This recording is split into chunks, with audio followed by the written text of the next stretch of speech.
મારો પેલા એક હાથે મારો તોય નો સુધરે તો બે હાથે મારો તોય નો સુધરે તો વાળ ખેંચીને મારો અને તોય નો સુધરે તો નહીં જ સુધરે.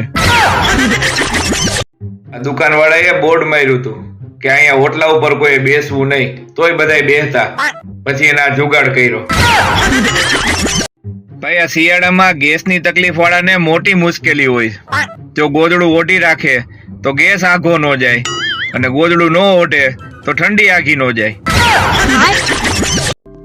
આજે એક જોક્સ નહીં પણ થોડીક ગંભીર વાત લઈને આવ્યો છું કે બાળક 2 વર્ષનું થાય, હવા 2 વર્ષનું થાય એટલે પ્લે હાઉસમાં મૂકી આવે. જરાક વિચાર કરજો, આ બાળકનું બાળપણ એ કેટલું કિંમતી છે. 2 ગાડી પસાર થતી હોય અને વચ્ચેથી પસાર થવાના દીકરા થાવ ને એટલે આવું થાય. તમારા સસરા તમને ખુશીથી એક મોટરસાયકલ લઈ દે પણ તોય તમારા નસીબ હોય તો તમે બેહી શકો. ભાઈ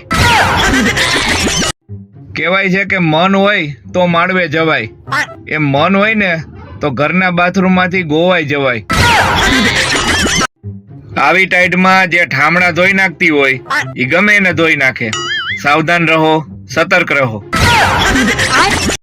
ભાઈ બજારમાં નકલી એટલું આવી ગયું છે ને કે અસલી ગોતવું અઘરું થાય એમ છે. ઘણા એવું કહેતા હોય છે કે બાયું તો બધે હળગાવે છે. એટલે ભાઈ બાયું તો આવી રીતે ઠારે છે પણ હળગતું છેટું રહી જાય એમાં ઈ બિચારીઓ શું કરે?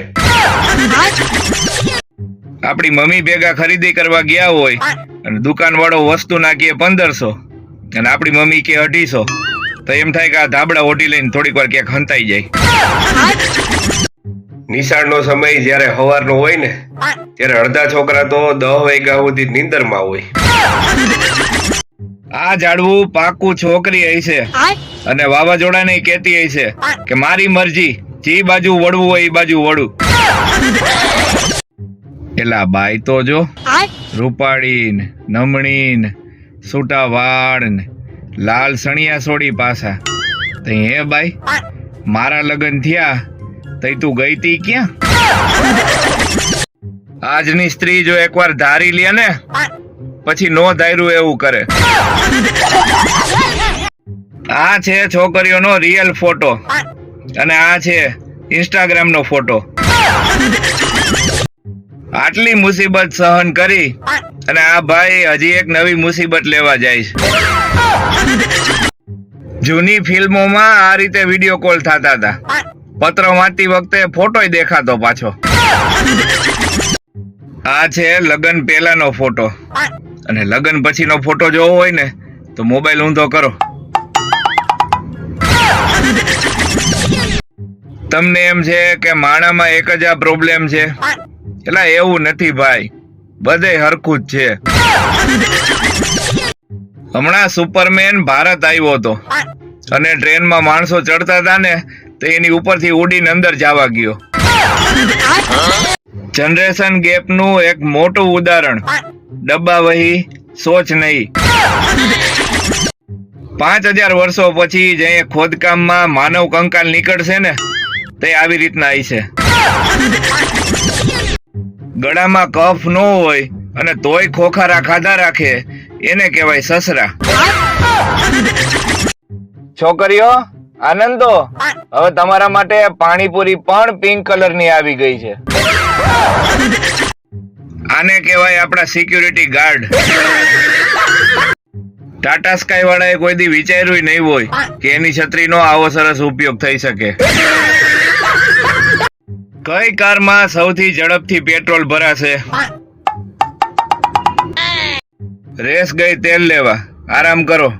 આમે અમારી રેસ ઉપરથી તમારે કઈ શીખવું તો છે નહીં.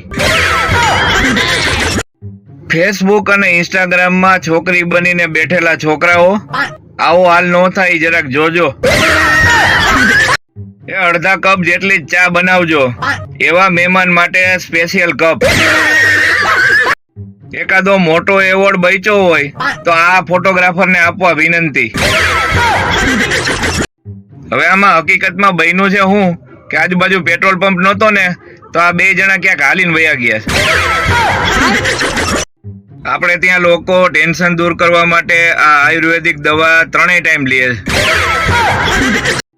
પત્નીએ કીધું હતું કે મારા માટે રીંગણીયા કલરની સાડી લઈ આવજો. હવે આટલા પ્રકારના રીંગણા આવે છે. નથી કઈ ખબર પડતી ને ફોટામાં. ઊંધો મોબાઈલ કરો. અહીંયા કાં તો ફોટો ખોટી જગ્યાએ છે, કાં કચરો ખોટી જગ્યાએ છે. ગમે એટલું અંગ્રેજી શીખી લ્યો પણ વાહે કૂતરું પડે એટલે પેલો મોઢામાંથી શબ્દ હળ જ નીકળે. આ બાઈનો પ્રેમ હાચો. પોતે હેલ્મેટ પહેરી અને ઓલા ભાઈને હાથ રાખીને સુરક્ષા આપે. જો તમે મારી સંગતમાં નથી એનો સીધો અર્થ એ થયો કે તમે ખરાબ સંગતમાં છો. પત્ની ગુસ્સામાં એના પતિને કહે, મારી યારે બહુ ચાલાકી નહીં કરવાની. તમારી પાસે જેટલું મગજ છે ને એટલું તો મારું આખો દિવસ ખરાબ રહે. મિત્ર તો હંમેશા વાયડા જોવા જોઈએ ભાઈ, બાકી કોઓપરેટિવ તો બેંક હોય છે. છોકરાવાળા હા કહેવાની તૈયારીમાં જતા ત્યાં છોકરીએ રસોડામાંથી રાડ નાખી કે મમ્મી ચામાં કેટલી સીટી વગાડું. પેલા અડધી લડાઈ એ વાત ઉપર થાય છે કે હાથ તો લગાડીને દેખાડ, અને બાકીની અડધી લડાઈ એ વાત ઉપર થાય છે કે તે મને હાથ જ કેમ લગાડ્યો. છોકરીનો ફોટો સારો ન આવે એટલે પેલી ભૂલ મોબાઈલની, બીજી ભૂલ ફોટોગ્રાફરની અને ત્રીજી ભૂલ બેકગ્રાઉન્ડની. બાકી એના ડાચા ઉપર ક્યારેય શંકા નહીં કરે.